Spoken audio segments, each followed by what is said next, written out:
got Ladysmith Road, which was based on or named after the Battle of Ladysmith. And there's Julian Julian Street. He was the Navy commander. It was in the Boer War, and it was at Durban, hence Durban Road, which is in South Africa, of course. And also you get Buller Street. He was the Army's top brass over there. And the Buller Barracks is still the home of Remy. That was the reason for all the names round there. And then we get the other side, which we come to, Hainton Avenue. That is named, or so I'm led to believe, after the place where Lord Henage, hence Henage Road as well, lived. And all the streets round there, you get like Sixhill Street, Wintringham Road, and all those sort of places are the names of the villages on his estate, which is out towards Market Raisin and Louth, on that road between them. And varying other names, like I think they had Gertrude Street, and those are named after his family members. And if you look at the Welhome Galleries Church, you'll see the stone was laid by Lady Henage. The year I can't remember. Oh yeah. In my younger days, I hasten to ask how long ago that was, but Ladysmith Road as we know it now finished at this corner. It was a track, we used to call it Fish House Lane. And the only thing down there on this side, which is somewhere, well, roughly where the doctor's surgery is, there was the Grimsby ice rink, the original one, which eventually became the Nibbit factory. I went to Welhome School. In those days you could just walk down Columbia Road, straight on into Welhome Road and straight through. Martin Vickers was also at school at the same time as me, who's now the Member of Parliament for Cleethorpes. And Peter Burgess, who was a portfolio holder, was at school at the same time as well. So they must have given us a little bit of education in political things while I was there. The third year of juniors at Welhome School, and while we was at school, I'm sure it was early afternoon, and there was a huge, honestly huge explosion where the doors at the school are so thick and heavy, Victorian doors, everything just slammed, but it even made the building, Welhome School, shudder. And I just remember the chaos in the classroom, everybody's looking at each other like, are we under attack or something? That we started diving under tables because the explosion was that.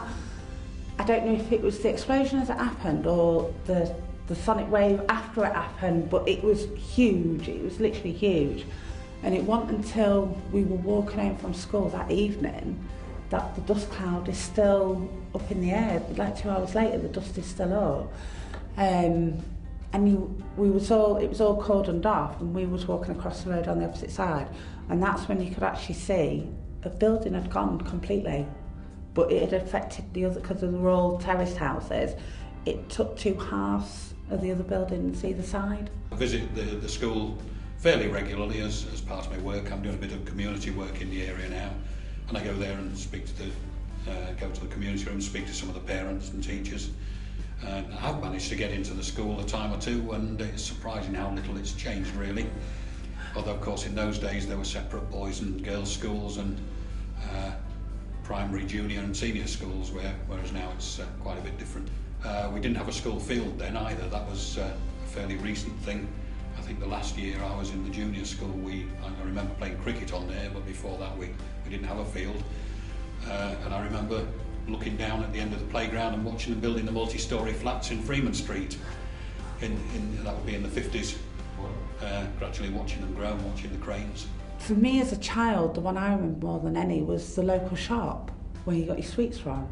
Because where Sainsbury's is based at the moment, Sainsbury's local, you go across the road and there's a shop on the corner that's shut. Next door to that, and next door but one was the grocery and one was the old-fashioned penny sweet shop. So as we came out of school, you would go into the shop and it absolutely full of glass jars of everything that you could possibly think of, and it was like, oh, one of them. And it used to be queues after queues, and it still had the old-fashioned, you know, like the art rope tills. It still used one of those.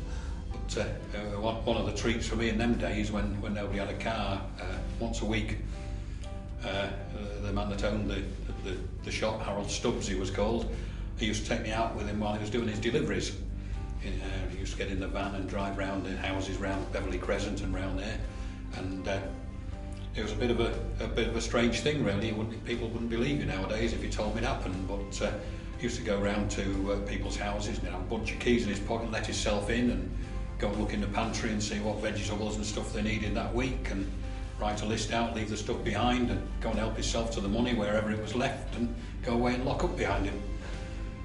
We do about 10 or 12 houses like that and spend half a day doing it. When we was young, went from up to the age of about 11, we hung around on Ainsley Street Park.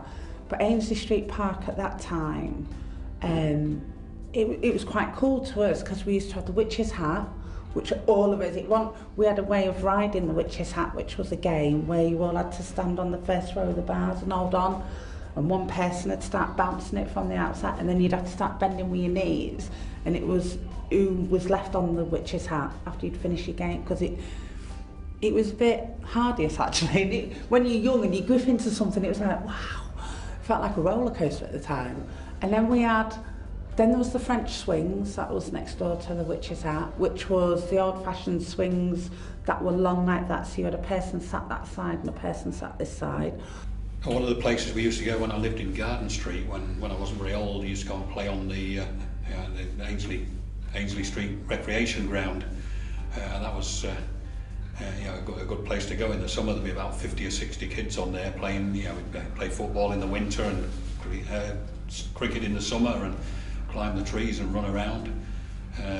It was in the days when the cooling towers were still working from next door, from the electricity works. They're not there anymore. I think they closed in about the 70s and eventually demolished them, so there's no sign of them anymore. But I remember being brought up being told about the industries next to Ainsley Street Park, because I think the redevelopment had already started, because when I was young, the land had been flattened already. But as far as I know, that's where all the pickling factories were that were in the area, the jam and the pickling factories, that was their site. And I know there used to be the old rope walk building that made the ropes for the ships, and that's how the rope walk pub got its name in the area, because it was built on the land behind where all the ropes were being made. The gates, the main gates, which were at Ainsley Street corner, which were commemorative gates, were taken down during the war because they needed the metal. And I'm led to believe the plaque that's on it was put in the town hall, but was supposedly going back to the new, catering facility at the park. Whether it has or not, I don't know. When I lived in Lambert Road, I used to go there a lot. I used to run a lot when I was younger, and in the winter there were a few of us used to run around the park, doing timing ourselves on different bits of it. We used to wear a bit of a groove where, in the bit that we all used to run on through the winter. And I remember sitting in there when I was revising for my O-levels in the 60s. It was nice and quiet, and it was a sunny time of the year. You just go and be on your own for an hour or two. Because then you was allowed to go to People's Park, because that was the big person's park. But I remember People's Park was more comprehensive age, so it was all the young people from 12 to about 16 who were on there. But then we used to have, every so often on a Sunday, they used to put music on in the bandstand, which is something we lost. And I was saying this the other week when I walked through, wouldn't it be great to see bands back on there again? One thing that we used to have connected with Ross's, once a year we used to have the Ross's Gala, which was quite a big event. Lots of people used to go there. There were different bits of entertainment and stalls and things on there, and a big firework display at the end. It was always very crowded. And another similar event in the area, of course, was the Hospitals Gala at the People's Park. They were two of the high spots of the summer for us every year. We didn't used to get out much then. Or we'd have the big, the Hospital Carnival was held on People's Park, and it was huge. It took a day just to get around the carnival, but the footfall in there, you wouldn't see grass at all. It was absolutely packed when we was little in People's Park. I remember Bird's Eye, and I remember what was there before it, which was Bagley's Warehouse. They were removers and storers. They had after the office part was the little office part, and then all this bit towards the end was just a big warehouse where they kept the furniture vans and stored your furniture if you wished them to. Oh, okay. So, 1971, and I worked there till 2004. And less than a year after I left, the place closed down.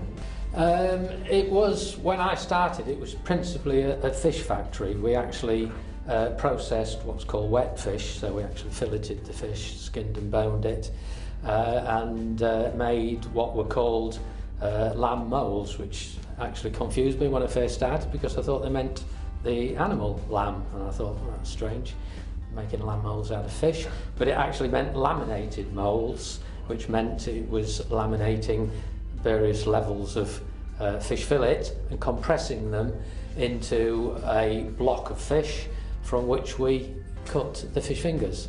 I worked at Ross's for a while when I first finished my further education.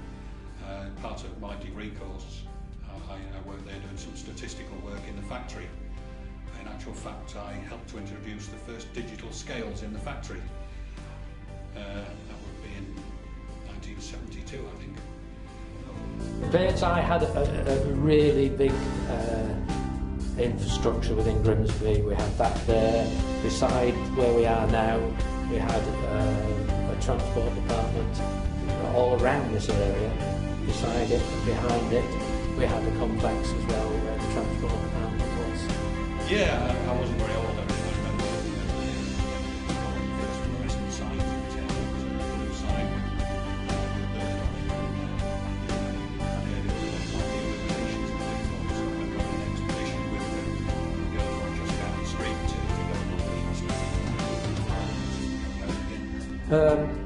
The first thing I remember about it was looking out my bedroom window and seeing nothing but a large black cloud coming towards me, and I was beginning to wonder what it was.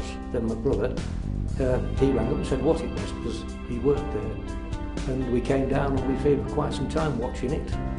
No, the factory had been closed for a number of years then. I can't remember how many because I can't remember the precise date. And bit by bit you could see different bits of it falling down. You know, you could see the blaze from within, and then all of a sudden there was a crack and a bit more of the wall came down, a bit more of the roof came in. It was probably not the right thing to say, but quite an attraction at the time. Oh, a big crowd there, yes. And they got the road closed off from Wheelsby Road because they were using hose pipes from the main drain on Wheelsby Road to get the water down. So it wasn't enough this end basically. But that was the end of year 9.